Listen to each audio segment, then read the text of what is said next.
Welcome back to The Global Organizer, the podcast where we break down the complex forces that shape your economy, your investments, and your daily life. I'm your host name, and today we're tackling what is arguably the single most important question in global finance. Why is the US dollar still the king currency? Why, when you buy coffee in Kyoto or a barrel of oil in the Middle East, is the transaction almost always settled in dollars? And hostname, thank you for having me. That question is so fundamental, yet most people only see the exchange rate number, not the decades of infrastructure and geopolitical power behind it. The dollar isn't just a currency, it's the universal operating system of global commerce. If trade is the world's economy, the dollar is the only unit of measure everyone accepts without question. That phrase, the universal operating system, I love that. It immediately underscores why this matters to the average listener. This isn't just about big banks. The dollar's dominance or its fluctuation dictates the price of gasoline at the pump, the imported goods on your supermarket shelf, and the interest rate on your mortgage. We're going to help our listeners become experts on the mechanisms and the threats to this dominance. Exactly. Understanding this dynamic moves you from being a spectator, just watching the prices change, to being an informed participant, capable of protecting and growing your wealth, which is ultimately the most actionable takeaway we can offer today. The birth of a giant, from Bretton Woods to fiat. So let's travel back in time, because the dollar's position is no accident. It's the direct result of a monumental political and economic negotiation. We have to start with Bretton Woods in 1944. What happened in that small town in New Hampshire? It was a global reset button. After the chaos of two world wars and the competitive devaluations that worsened the Great Depression, leaders from 44 nations gathered to create a stable, predictable system. What they settled on was revolutionary. They anchored the world's major currencies to the US dollar, and in turn, the dollar was convertible to gold at a fixed rate of $35 per ounce. So the dollar basically became the new gold standard. Precisely. Think of it this way. The US held the vast majority of the world's gold reserves at the time. The dollar was, in a sense, a guaranteed check from the world's most stable bank, one you knew could reliably be cashed in for physical gold. The trust was instantaneous, and that trust solidified the dollar's position as the primary reserve currency. Central banks started stacking dollars, not just gold. That's a powerful metaphor, the guaranteed check. But history shows that this system wasn't sustainable, leading to something called the Triffin dilemma. What was that flaw?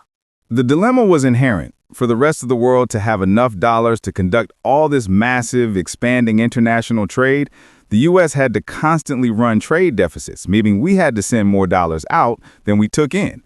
But every dollar that went out weakened the U.S.'s ability to back all those outstanding dollars with its finite gold reserve.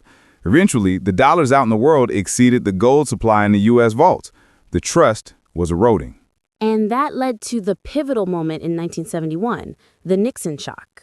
The Nixon shock, a unilateral, historic decision. President Richard Nixon suspended the dollar's convertibility into gold. The peg was cut. The dollar became what we call a fiat currency, backed only by the full faith and credit of the U.S. government, not a physical commodity. You'd think the dollar would collapse right there. Suddenly, its physical guarantee is gone. But it didn't. Why? Inertia, infrastructure, and geopolitics. The financial systems built around the dollar since 1944 were too entrenched. People were already using it. The deep, liquid U.S. Treasury market, the ability to easily buy and sell U.S. debt, was already established. It was inconvenient, if not impossible, for the world to switch overnight. The political decisions created the economic value, and that infrastructure locked it in. The exorbitant privilege and the triple function. Let's move to the present. The dollar stands on three powerful pillars today. It's the main reserve currency, the primary currency for trade invoicing, and the dominant financing currency. This triple role gives the U.S. what former French Finance Minister Valéry Giscard d'Estaing famously called the exorbitant privilege. What exactly is that privilege? It is a massive structural advantage. It essentially means the U.S. receives disproportionate benefits simply because the world needs its money. The two main benefits are, first, lower borrowing costs.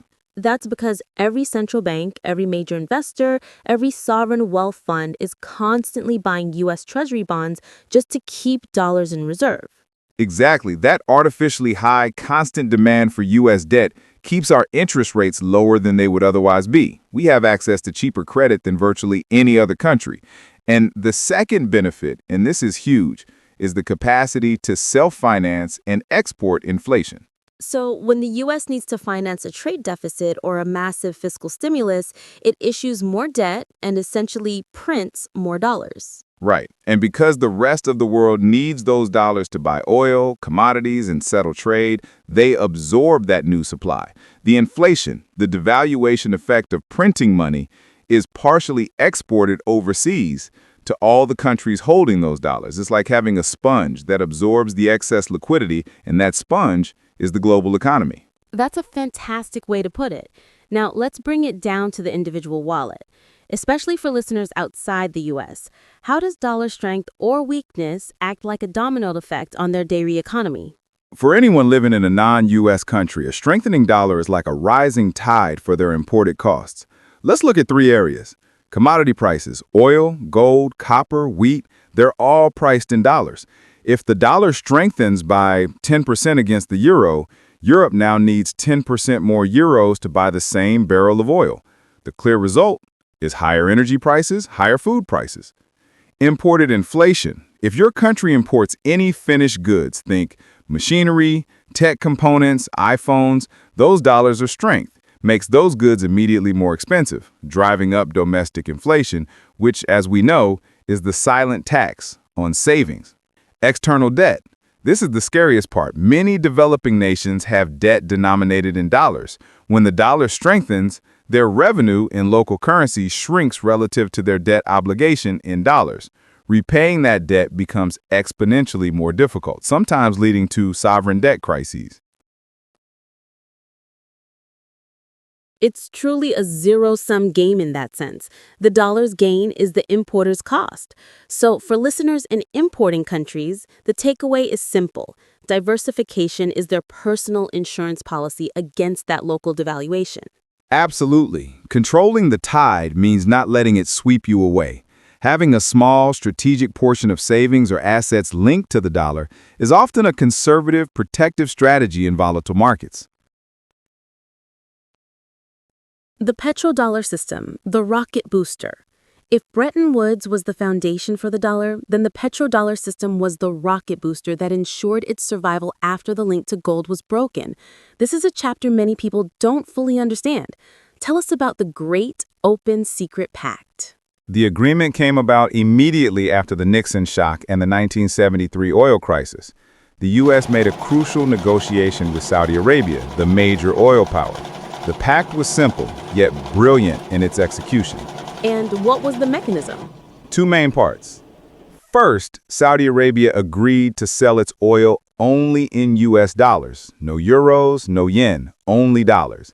And second, the massive surpluses of dollars Saudi Arabia earned, the petrodollars, would be reinvested back into U.S. Treasury bonds and other dollar-denominated assets. Wow, so you effectively created constant, global, and inelastic demand for your own currency. To buy the world's energy, you must first buy dollars. That's the core analogy. The dollar became the obligatory entry ticket to access the world's energy. Every country, whether it's Japan, China, or Germany, needs oil, and they must hold dollars to get it. This created a relentless, massive demand for the dollar independent of what the U.S. economy or the Federal Reserve was doing domestically. This is the bedrock of the dollar's stability today. It elegantly solved the Triffin dilemma's pressure. You no longer needed gold to back the dollar, you just needed oil. And the U.S. uses its geopolitical influence to secure that oil flow. That's where the geopolitics comes in. The petrodollar system effectively merged global energy security with U.S. financial supremacy. By guaranteeing the military security of the main oil producers, the U.S. de facto protects the demand for its own currency. Any attempt by a nation to trade a significant amount of oil in a different currency is often seen as a direct challenge to this geopolitical architecture. That really puts every international conflict, especially those involving oil-producing regions, into a much clearer financial context. You have to always ask, how does this affect energy flows and the demand for the dollar? Precisely. If you can answer that, you have the key to understanding why financial markets respond the way they do. De-dollarization, myths, realities, and psychological drivers. Let's shift to the major headline today. De-dollarization. Is this a real threat, or is it just background noise amplified by headlines? It's a reality, but it's an incredibly slow one. It's like turning that massive aircraft carrier we talked about. The desire for de-dollarization is driven by two strong psychological factors: geopolitical risk, the fear of U.S. financial sanctions, which is an immensely powerful tool, and the need for predictability. Countries want a more